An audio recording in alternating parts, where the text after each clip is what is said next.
காலையில் உளுந்தூர்பேட்டையில் வாக்கு சேகரித்து பின்னர் திருக்கோவிலூர், விழுப்புரம், விக்கிரவாண்டி, திருச்சிற்றம்பலம், வானூர் ஒன்றியம், வானூர்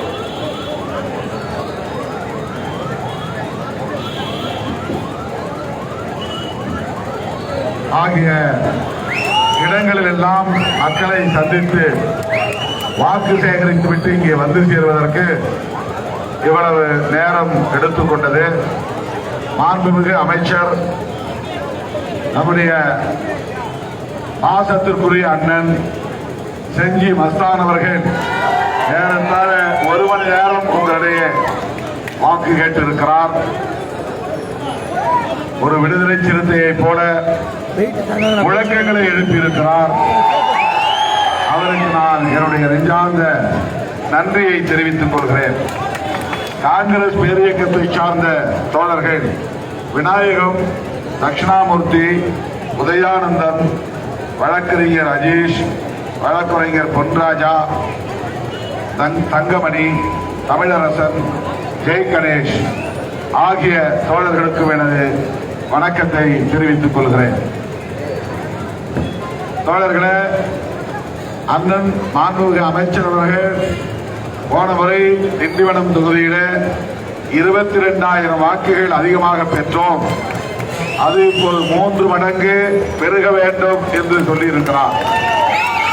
அப்படி என்றால் 66,000 வாக்குகளாவது, குறைந்தது 70,000 வாக்குகள் நம்மை எதிர்த்து போட்டியிடக்கூடியவர்களுக்கு கூட போட்டியிடக்கூடியவர்களை விட அதிகமாக பெற வேண்டும் என்று அண்ணன் மாண்புமிகு அமைச்சர் செஞ்சி மஸ்தான் அவர்கள் கூறியிருக்கிறார். இப்படி 6 தொகுதியிலும் எடுத்துக்கொண்டால் போன முறையை விட இந்த முறை அவர் 3 மடங்கு அதிகமாக ஏறத்தாழ 4.5 லட்சம் வாக்குகள் வித்தியாசத்தில் வெற்றி பெற வேண்டும் என்பதுதான் மாண்புமிகு அமைச்சர் அவர்களின் விருப்பம். தோழர்களே, இந்த முறை நம்முடைய மாண்புமிகு முதல்வர் அண்ணன் தளபதி ஸ்டாலின் அவர்கள் 2 தொகுதிகளிலும் பானை சின்னத்திலே நின்று வெற்றி பெற்று அங்கீகாரத்தை பெற வேண்டும் என்று வாழ்த்தி வழியனுப்பி வைத்திருக்கிறார். இத்தனை காலம் நாம் தேர்தல் ஆணையத்தின் அங்கீகாரத்தை ஒரு முறையாவது பெற்று இது ஒரு அங்கீகாரம் பெற்ற கட்சி என்கிற தகுதியை எட்டிவிட வேண்டும் என்று 1/4 நூற்றாண்டு காலம் நாம் போராடி வந்திருக்கிறோம். 2009 அந்த வாய்ப்பு நமக்கு முத்தமிழறிஞர் கலைஞர் அவர்களால் வழங்கப்பெற்றது. ஸ்டார் சின்னத்திலே நாம் போட்டியிட்டோம். அப்போது நான் சிதம்பரம் தொகுதியில நட்சத்திரம் சின்னத்தில் ஏறத்தாழ 1 லட்சம் வாக்குகள் வித்தியாசத்தில் வெற்றி பெற முடிந்தது. அன்றைக்கு முத்தமிழறிஞர் கலைஞர் அவர்களின் வாழ்த்துக்களோடு அந்த வெற்றியை நாம் ஈட்டினோம். அப்போது இதே விழுப்புரம் தொகுதியில் நீதி அரசர் சாமிதுரை அவர்கள் நட்சத்திரம் சின்னத்திலே போட்டியிட்டார். ஆனால் மிக சொற்பமான வாக்கு 2000 ஓட்டு வித்தியாசத்திலே நாம் வெற்றி வாய்ப்பை இழந்தோம். ஒரு 1000 ஓட்டு, ஒரு பூத்துக்கு 1 ஓட்டு என்று எக்ஸ்ட்ரா போட்டிருந்தால் 1001 ஓட்டு கூடுதலாக பெற்றிருந்தால் நாம் 1 வாக்கு வித்தியாசத்திலாவது வெற்றி பெற்றிருப்போம். அப்போதே 2009 15 ஆண்டுகளுக்கு முன்பே நாம் அங்கீகாரம் பெற்ற ஒரு கட்சியாக, சொந்தமான சின்னம் கொண்ட ஒரு கட்சியாக வலுப்பெற்றிருப்போம். அப்படி ஒரு நிலை 2009 கை நழுவி போனது. கை கெட்டியது வாய்க்கு கிட்டவில்லை என்பார்களே, அப்படி நமக்கு வெற்றி கைக்கு எட்டியது வாய்க்கு கிட்டவில்லை. இப்போது அந்த வாய்ப்பு முத்தமிழறிஞர் கலைஞர் அவர்களின் அன்பு வாரிசு தமிழ்நாடு முதல்வர் அண்ணன் தளபதி ஸ்டாலின் அவர்களால் நமக்கு கிடைத்திருக்கிறது. இந்த வாய்ப்பை நாம் நல்ல முறையிலே பயன்படுத்திக் கொள்ள வேண்டும். 2 தொகுதிகளிலும் சிதம்பரம், விழுப்புரம் 2 தொகுதிகளிலும் வெற்றி பெற்று தேர்தல் ஆணையத்தின் அங்கீகாரத்தை பெற வேண்டும். அரசியல் கட்சிகளிலே பதிவு செய்யப்பட்ட கட்சி, அங்கீகாரம் பெற்ற கட்சி என்று வகை உண்டு. பதிவு செய்யப்படாத கட்சிகளும் சுயேட்சைகளாக நிற்கிறார்கள். 3 வகை உண்டு. தேர்தல் ஆணையத்திலே பதிவு செய்யப்பட்ட கட்சி, ஆனால் அங்கீகாரம் கிடைக்காத கட்சி. அதே போல பதிவு செய்யப்பட்டு அங்கீகாரம் கிடைத்து சொந்தமான சின்னத்தை பெற்றிருக்கிற கட்சிகள். திமுக அப்படி பல 10 ஆண்டுகளாக இது அங்கீகாரம் பெற்ற கட்சியாக இருக்கிறது, சொந்த சின்னத்தை பெற்றிருக்கிறது. அதுபோல நாம் 2006 இந்த கட்சியை பதிவு செய்தோம், ஆனால் இன்னும் அங்கீகாரத்தை பெறவில்லை. தேர்தல் ஆணையம் அங்கீகரிக்க வேண்டுமானால் குறைந்தது 2 MP வெற்றி பெற வேண்டும், அல்லது 7 MLA வெற்றி பெற வேண்டும், அல்லது 6% வாக்குகளை பெற வேண்டும். இதெல்லாம் தேர்தல் ஆணையம் வைத்திருக்கிற விதிமுறைகள். நாம் ஏன் இன்னும் கூடுதலான இடங்களிலே நிற்க முடியவில்லை என்றால், நாம் அங்கீகாரம் பெற்ற கட்சியாக இன்னும் வலுப்பெறவில்லை. பதிவு பெற்ற கட்சியை தவிர அங்கீகாரம் பெற்ற கட்சி இல்லை. அதற்கான ஒரு வாய்ப்பை 2009 முத்தமிழறிஞர் கலைஞர் அவர்கள் நமக்கு வழங்கினார். அன்றைக்கு நாம் சரியாக சுற்றி சுழன்று பணியாற்றி இருந்தால், ஒவ்வொரு பூத்திலும் நீ ஓட்டு போட்ட பூத்திலேயே இன்னும் 1 ஓட்டு கூடுதலாக விழுந்திருந்தால், 2000 பூத்துகளிலும் இல்லாமல் ஒரு 1000 பூத்தில் 1000 ஓட்டு கூடுதலாக விழுந்திருந்தால், நீங்க 1 ஓட்டு தானே கேர்லெஸ்ஸா நம்ம நினைக்கிறோம். அந்த 1 ஓட்டு, ஒரு பூத்துக்கு 1 ஓட்டு, அப்படி என்றால் 1800 பூத்துங்க, 2000 கிட்டத்தட்ட 2000 பூத்து ஒரு MP தொகுதியில 1000 பூத்துல 1000 ஓட்டு விழுந்திருந்தால், ஒரு பூத்துக்கு 1 ஓட்டு, அன்றைக்கு நாம் வெற்றி பெற்றிருப்போம். ஒரு ரெகக்னைஸ்டு பொலிட்டிக்கல் பார்ட்டி, அங்கீகாரம் பெற்ற ஒரு அரசியல் கட்சி என்று நாம் அங்கீகாரத்தை பெற்றிருப்போம். அந்த வாய்ப்பை இன்றைக்கு மீண்டும் தளபதி ஸ்டாலின் அவர்கள் நமக்கு வழங்கியிருக்கிறார் என்கிற போது, என் உயிரின் உயிரான விடுதலை சிறுத்தைகளே, அரசியல் கூடாது. வீட்டிலே சில பேர் சொல்லுவார்கள், நம்ம வீட்டுல 4 ஓட்டு, அண்ணன் திருமாவளவன் வந்து கேட்டார், அதனால 2 ஓட்டு பானைக்கு, 2 ஓட்டு வேற கட்சிக்கு சொல்லக்கூடாது. வீட்டிலே இருக்கிற 4 ஓட்டும் பானை சின்னத்திற்கே விட வேண்டும். தெருவிலே இருக்கிற அத்தனை ஓட்டும், ஊரிலே இருக்கிற அத்தனை ஓட்டும் பானை சின்னத்திற்கே விட வேண்டும். அப்படி பேச வேண்டும். இது ஒரு அருமையான வாய்ப்பு. திராவிட முன்னேற்ற கழகத்தின் தலைமையிலான இந்த கூட்டணி வெற்றி பெற்றால்தான் நம்ம எல்லாம் மனிதர்களாய் தலைநிமிர வைத்த நம்முடைய மகத்தான தலைவர் புரட்சியாளர் அம்பேத்கர் அவர்கள் அரும்பாடுபட்டு அல்லும் பகலும் உழைத்து 3 ஆண்டு காலம் உண்ணாமல் உறங்காமல் ஓய்வின்றி உழைத்து உருவாக்கிய சட்டம் இருக்கிறதே, அரசமைப்பு சட்டம்.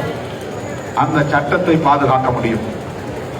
அந்த சட்டத்திற்கு ஆபத்து, இஸ்லாமியர்களுக்கு ஆபத்து என்பது ஒரு புறம், கிறிஸ்தவர்களுக்கு ஆபத்து என்பது ஒரு புறம், விவசாயிகளுக்கு ஆபத்து, தொழிலாளர்களுக்கு ஆபத்து, நெசவாளர்களுக்கு ஆபத்து, சிறு குறு தொழில் செய்யக்கூடிய தொழில் முனைவோருக்கு ஆபத்து, மீனவர்களுக்கு ஆபத்து. விலைவாசி உயர்வை கட்டுப்படுத்த முடியவில்லை, வேலைவாய்ப்பின்மை அதிகரித்து கிடக்கிறது. நான் ஆட்சிக்கு வந்தால் ஒரு வருடத்திற்கு 2 கோடி பேருக்கு வேலை வாய்ப்பு தருவேன் என்று சொன்ன மோடி இந்த 10 ஆண்டு காலத்தில் வாய் திறக்கவே இல்லை. இளைஞர்கள் வேலை வாய்ப்பு இல்லாமல் திரிகிறார்கள். வெளிநாடுகளிலே பதுக்கி வைக்கப்பட்டிருக்கிற லட்சக்கணக்கான கோடி ரூபாய்களை மீட்டு வந்து உங்கள் வங்கி கணக்கிலே ஒவ்வொருவருக்கும் தலா 15 லட்சம் போடுவேன் என்று வாக்குறுதி தந்த மோடி 10 ஆண்டுகளில் அதை பற்றி வாய் திறந்து பேசவே இல்லை. அவரால் வளர்ச்சி அடைந்தவர்கள் 2 பேர் தான். ஒருவர் அதானி, இன்னொருவர் அம்பானி. உலக பணக்காரர்களின் வரிசையிலே 4வது இடத்திற்கு வந்திருக்கிற அதானி யார்? அப்பன் வீட்டு சொத்தையா முதலீடாக கொண்டவர் பெரும் முதலாளியாக வளர்ந்தார். முப்பாற்ற சொத்தில் இருந்தால் வளர்ந்தார். மோடியின் நண்பர் என்பதனால் வளர்ந்தார். குஜராத்திலே மோடி முதலமைச்சராக இருந்த போது தன்னுடைய நண்பர், ஒரே சமூகம், குஜராத்தி, ஒரே சாதி, அதனால் மோடி அந்த அதானி என்கிற நபருக்கு குறைந்த கட்டணத்திலே நிலம், குறைந்த கட்டணத்திலே மின்சார வசதி, வங்கி கடன் பல நூறு கோடி, பல ஆயிரம் கோடி, இதையெல்லாம் வாரி வழங்கி அவர் ஒரு முதலாளியாக வளர்ந்து இன்றைக்கு அவர் பிரதமரானதும் இந்தியா முழுவதும் இருக்கிற எல்லா ஒப்பந்த வேலைகளும் அதானிக்குத்தான். போர்ட்ரஸ் துறைமுகமா அதானிக்கு, ஏரோட்ராம் விமான நிலையமா அதானிக்கு, பவர் பிளான்ட் மின் உற்பத்தி நிறுவனமா அதானிக்கு.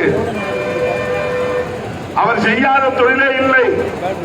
நிலக்கரி சுரங்கம் அதானிக்கு, தங்க சுரங்கம் அதானிக்கு. இதற்காக வெளிநாடு முழுவதும் பயணம் செய்கிறார். அயல் நாடுகளில் போய் பிரதமர்களோடு ஜனாதிபதிகளோடு பேச்சுவார்த்தை நடத்துகிறார். அதானிக்கு ஒப்பந்தம் பேசுவதற்காகவே ஆஸ்திரேலியா போய்விட்டு வந்தார். அதானி உனக்கும் எனக்கும் பாடுபடவில்லை, ஏழை எளிய இந்து சமூகத்திற்கு பாடுபடவில்லை. அவர் கண்விழித்து உழைப்பது, பாடுபடுவது, ஓர் உலகமெல்லாம் சுற்றி வருவது, மேடைகளிலே 2 மணி நேரம் பேசுவது எல்லாம் அதானி அம்பானி வளர்ச்சிக்குத்தான். தோழர்களே, அப்படிப்பட்ட அதானி கும்பல், அம்பானி கும்பல் இன்னும் வளர்ச்சி அடைந்து கொண்டே இருக்கிறார்கள். உலக பணக்காரர்கள் யார் யார் என்று வரிசைப்படுத்தினால் நம்பர் 1, நம்பர் 2, நம்பர் 3, நம்பர் 4, 4வது இடத்திலே அதானி. 4வது இடத்திலே அதானி. எப்படி வளர முடிந்தது? அறுபாடுபட்டு உழைத்தாராம். மண்வெட்டி எடுத்து வரப்பு வெட்டினாரா, மண் வெட்டினாரா, கல்லுடைத்தாரா, ஏர் ஓட்டினாரா, விவசாயம் செய்தாரா, விறகு வெட்டினாரா, என்ன தொழில் செய்தார்? வேர்வை சிந்தி உழைத்தாரா, ரத்தம் சிந்தி உழைத்தாரா? எப்படி உலக பணக்காரர்கள் வரிசைகளை 4வது இடத்திற்கு அதானியால் வர முடிந்தது, அம்பானியால் 10வது இடத்திலே வர முடிந்தது. மோடியால் தான், நரேந்திர மோடியால் தான். ஏழை எளிய மக்கள் வாழ்வுரிமைக்கு இன்றைக்கு போராடும் நிலை. ஒரு இட்லி என்ன விலை? வடை என்ன விலை? தேநீர் என்ன விலை? காபி என்ன விலை? தீப்பெட்டி என்ன விலை? 1 லிட்டர் மண்ணெண்ணெய் என்ன விலை? 1 லிட்டர் டீசல் என்ன விலை? பெட்ரோல் என்ன விலை? 1 கிலோ அரிசி என்ன விலை? 1 கிலோ காய்கறி என்ன விலை? தக்காளி என்ன விலை? இதற்கெல்லாம் யார் பொறுப்பு? ஜிஎஸ்டி வரி விதித்த மோடிதான் பொறுப்பு. வைர நகை வாங்கக்கூடியவர்களுக்கு 3% தான் ஜிஎஸ்டி. பால் பாயிண்ட் வாங்கக்கூடிய நமக்கு 18% ஜிஎஸ்டி வரி. 100 ரூபாய் கொடுத்து ஒரு பேனாய் வாங்கினால், 10 பேனாய் வாங்கினால் அதற்கு 118 ரூபாய் செலுத்த வேண்டும். 18 ரூபாய் கூடுதலாக வரி செலுத்த வேண்டும். சிறு குறு தொழில்கள் எல்லாம் நலிந்து போய்விட்டன. பொதுத்துறைகளை எல்லாம் தனியாருக்கு தாரை வார்த்து கொடுக்கிறார். இப்படிப்பட்ட ஒரு மோசமான ஆட்சி இந்தியாவில் இதுவரையில் நடந்ததே இல்லை. அயல்நாட்டு உணவு நிறுவனங்கள், பல்வேறு ஆய்வு நிறுவனங்கள் இந்தியாவை சர்வாதிகார திசையை நோக்கி நகர்த்துகிறார் மோடி என்று அறிக்கை வெளியிட்டிருக்கிறார்கள். இதே அதானியை பற்றி ஹிண்டன்பர்க் அறிக்கை என்ற ஒரு அறிக்கை வெளியானது. அந்த அறிக்கையிலே பங்குச்சந்தை ஊழல் பல லட்சம் கோடி அதானி செய்திருக்கிறார். ஒரு மீடியா கூட அதை பற்றி பேசவில்லை. நாடாளுமன்றத்தில் அதை பேசிய ஒரே காரணத்திற்காக மம்தா பானர்ஜியினுடைய எம்பி மொய்த்ரா என்பவரை பாராளுமன்ற உறுப்பினர் பதவியிலிருந்து, தகுதியிலிருந்து நீக்கி வெளியேற்றிவிட்டார்கள். அதானியை பற்றி பேசியதான். இன்றைக்கு இந்தியா முழுவதும் போதை மாத்திரைகள் சகல அனைத்து மாநிலங்களிலும் இன்றைக்கு சர்வசாதாரணமாக கிடைப்பதற்கு யார் காரணம்? மோடி அரசுதான் காரணம். அதானி கும்பல் தான் காரணம். அதானி ஏர்போர்ட்டிலே பிடிக்கிறார்கள் போதைப் பொருட்களை.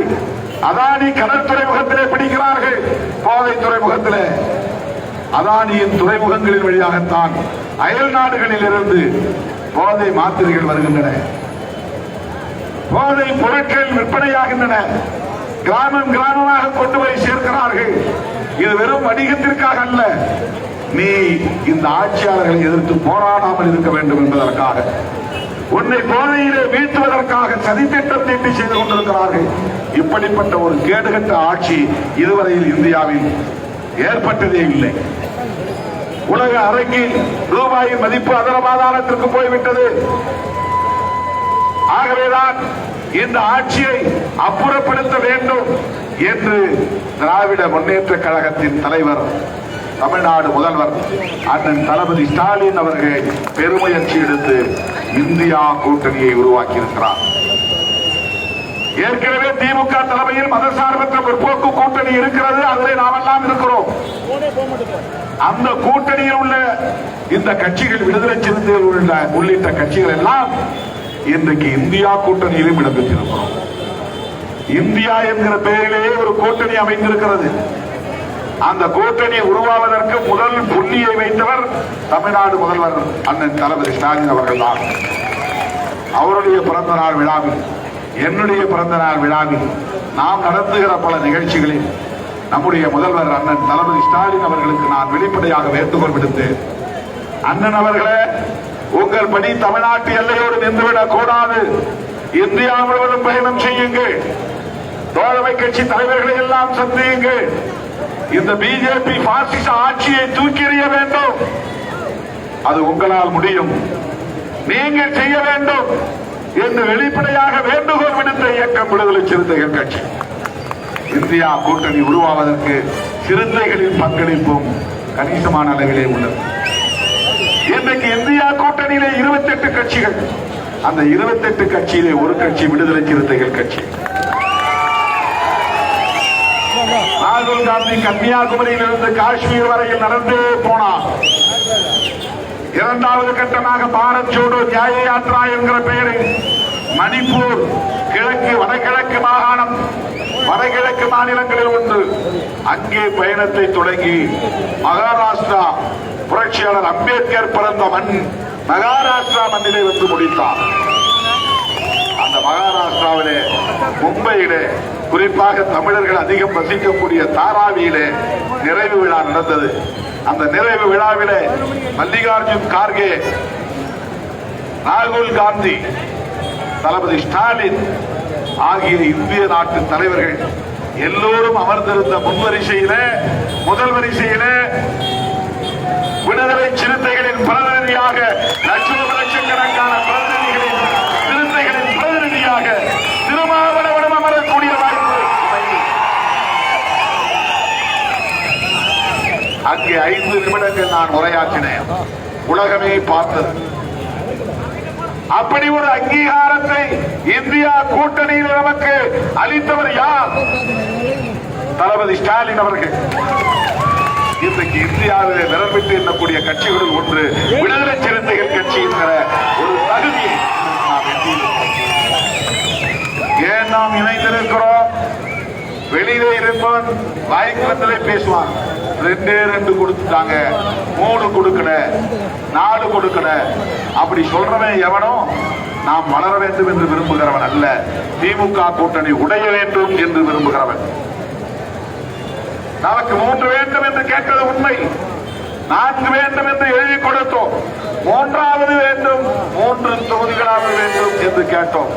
ஆனால் 2019 எப்படி நாம் பங்கு போட்டுக் கொண்டோமோ, தொகுதிகளை பகிர்ந்து கொண்டோமோ, அதேபோல் இந்த தேர்தலிலும் நாம் பகிர்ந்து கொள்வோம் என்று அண்ணன் ஸ்டாலின் அவர்கள் எல்லோரையும் கேட்டுக்கொண்டார். போன முறையும் காங்கிரசுக்கு 10, இந்த முறையும் 10. போன முறையும் கம்யூனிஸ்ட் கட்சிகளுக்கு தலா 2, இந்த முறையும் 2. போன முறையும் விடுதலை சிறுத்தைகளுக்கு 2, இந்த முறையும் 2.